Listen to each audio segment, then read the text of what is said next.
चिवड़ जमाली लगे ॻोठ मॉल ॾिनो हालो जे डिस्पेंसरी ज़बू हाल जो शिकार पड़ियल। इन हवाले सां पेश आहे प्यार अली हारोल जी ही रिपोर्ट।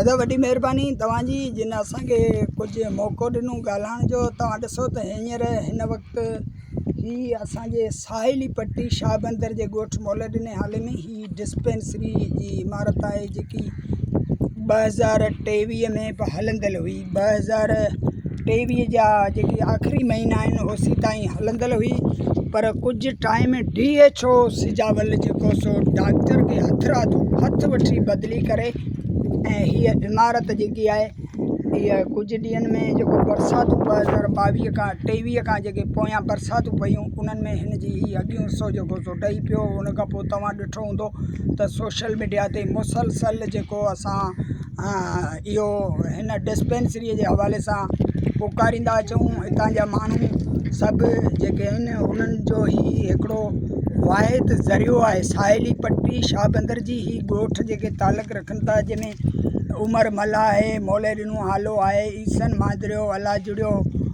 मांदरियो, उन सां गॾु नसीर शाह, आमू मांदरियो, अब्दुल्ला मांदरियो ऐं इन में ॿिया केतिरा काफ़ी ॻोठ जेके आहिनि, सिद्दीक़ बुगियो आहे या मिसाल इरशाद अली शाह आहे, सईद अली शाह, लुकमान मांदरियो, काफ़ी ॻोठ जेके हिते रहनि था उन्हनि सभिनी जी इहा डिस्पेंसरी सहूलियत उन्हनि जे मैसूं ॿारड़ा वबाई बीमारियूं उल्टी जुलाब बुखार उन लाइ करे इहो हिकिड़ो वॾो ज़बरदस्त इस्पताल हली थिए जिते औरतूं मर्द सभु ईंदा हुआ। उन्हनि खे हिकिड़ी वॾी सपोर्ट थींदी। हितां जा माण्हू दूर दराज़ इलाइक़े जा आहिनि जेके चिवड़ जमाली हितां खां 30 किलोमीटर परते आहे। उते हिते जे माण्हुनि जी माशी हालात अहिड़ी आहे जेको माण्हू पहुची नथा सघनि, शहर ताईं वञी नथा सघनि, उन्हनि खे हिते सहूलियत फराम हुई।